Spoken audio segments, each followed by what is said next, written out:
वास्तव व्हावे।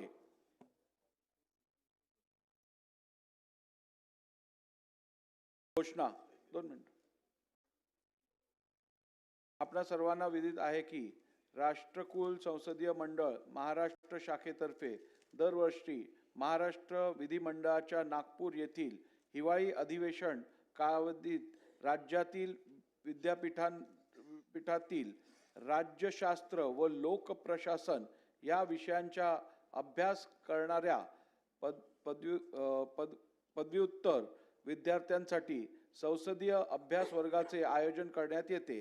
त्यानुसार या वर्षी सुद्धा दिनांक 9 ते 13 डिसेंबर 2025 या कालावधीत 51व्या संसदीय अभ्यास वर्गाचे आयोजन करण्यात आलेले आहे।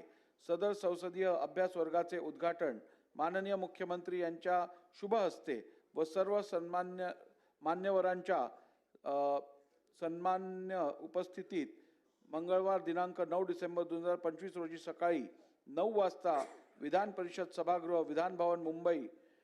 विधानभवन नागपूर येथे होणार आहे। संसदीय अभ्यास वर्गासंबंधीची निमंत्रण पत्रिका व कार्यक्रम पत्रिका सर्व माननीय सदस्यांना त्यांच्यासाठी राखून ठेवण्यात आलेल्या टपालखान्याद्वारे वितरित करण्यात आली आहे। तरी सर्व माननीय सदस्यांना विनंती करण्यात येते की त्यांनी संसदीय अभ्यास वर्गास उपस्थित राहून व्याख्यानाचा लाभ घ्यावा।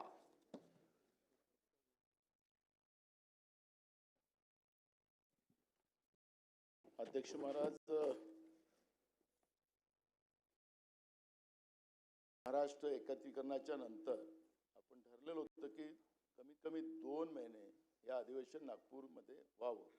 पण ठीक आहे, आमचे मित्र ज्यावेळेस विरोधी पक्ष नेते होते त्यावेळेस ते 2 महिन्याचे करायचे, 1 महिन्यात अधिवेशन व्हायचं। पण मला असं वाटतं अध्यक्ष महाराज की आपण आज पुरवणी मागण्या हे पण सादर करून म्हणजे आज मांडलेलं जायचं अध्यक्ष महाराज, आणि सगळे बिलं पण आहे। अध्यक्ष महाराज, सरकारला एवढी घाई काय इथून पळून जायची? आपलं मी एक पेपरला बातमी वाचली होती की आचारसंहिता लागतील, हे लागतील। अध्यक्ष महाराज, चाललेली प्रोसेस आहे ना, पण विधिमंडळाचं कामकाज सरकारला पुरवणी मागण्याच मंजूर करायची असतील तर मग काय करायचं अध्यक्ष महाराज? 1 दिवसाचं सेंट्रल ऑलिम्पिक बोलवा। नानाभाऊ, आपण यापूर्वी पीठासीन अधिकारी म्हणून कार्य केलं असल्यामुळे माझा असं समज आहे की आपल्याला माहिती आहे सभागृहात होणाऱ्या कामकाजासंदर्भात आपण BSc मध्ये संपूर्ण चर्चा करतो आणि सहमताने आपण निर्णय घेतो। आपण या BSc ला उपस्थित नव्हतात, त्याची कारणं काही वेगळी असतील, परंतु BSc मध्ये या संदर्भात सर्वांच्या सहमतीने मी निर्णय घेतलेला आहे। त्यामुळे आता मी तुम्हाला या विषयावर अधिक बोलायला देणार नाही। शोक प्रस्ताव।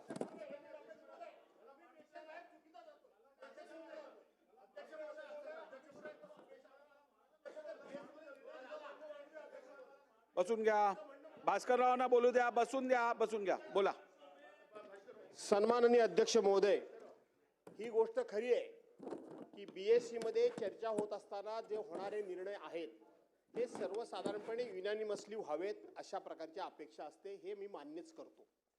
दुसरी गोष्ट, मला हाही नियम माहीत आहे की सर्वसाधारणपणे BSc मध्ये झालेली चर्चा येऊन बाहेर बोलायचं नसतं, हेही मला माहिती आहे, तरी मी बोललोय हेही मी मान्य करतो। मी कधी आयुष्यात खोटं बोलत नाही। पण अध्यक्ष महोदय, आपण असा मेसेज आमच्या समोर पाठवताय, सन्मान्य सदस्य नानाभाऊ पटोले यांनी जो मुद्दा उपस्थित केला की हे अधिवेशन विदर्भाचा असल्यामुळे विदर्भ करारानुसार व्हायला पाहिजे, हा त्यांचा प्रमुख मुद्दा। ठीक आहे, त्याच्यावर आपण निर्णय देणार, पण आपण असा मेसेज पाठवला की आम्ही तिथं ह्या सगळ्या गोष्टीला मान्यता दिलेली, आम्ही आमचं मत तिथं मांडलेलं आहे की 8 ते 19 पर्यंत व्हावं, हा आम्ही आग्रह केला। एखादा आठवडा अधिक वाढवा म्हणून आग्रह केला, निर्णय झाला इथपर्यंत ठीक आहे, परंतु तुम्ही आमच्याबद्दल संशयाचं वातावरण निर्माण करू नये असं मला म्हणायचं। ठीक आहे सर। अध्यक्ष महोदय, आमचे मित्र नानाभाऊ हे पीठासीन अधिकारी होते। ते असं म्हणतात घाईघाईने तुम्ही पुरवणी मागण्या टाकताय, घाईघाईने तुम्ही अध्यादेश टाकताय, घाईघाईने तुम्ही विधेयक टाकताय। पीठासीन अधिकारी म्हणून त्यांना हे नक्की माहिती आहे की अधिवेशनाच्या पहिल्या दिवशीच आपण नेहमी पुरवणी मागण्या दाखवतो, चर्चा नंतर होते। पहिल्या दिवशीच जे विधेयक आपल्याला त्या ठिकाणी मान्य करायची आहे त्याचं इंट्रोडक्शन पहिल्या दिवशीच होतं, आणि अध्यादेश तर पहिल्या दिवशी दाखवले पाहिजेत, हा नियम आहे। त्यामुळे यात कुठेही आपण गेल्या 25-50 वर्षातलं कुठल्याही अधिवेशनाचा पहिला दिवस काढला यापेक्षा वेगळा अजेंडा आपल्याला कधीच दिसणार नाही. त्यामुळे मला असं वाटतं की ही भावना आमची पण आहे की हे अधिवेशन जास्तीत जास्त झालं पाहिजे. आणि तुम्हाला सांगतो की गेल्या 25 वर्षामध्ये सर्वात जास्त अधिवेशन मी मुख्यमंत्री असतानाच नागपुरात चाललं आहे आणि पुढेही चालेल.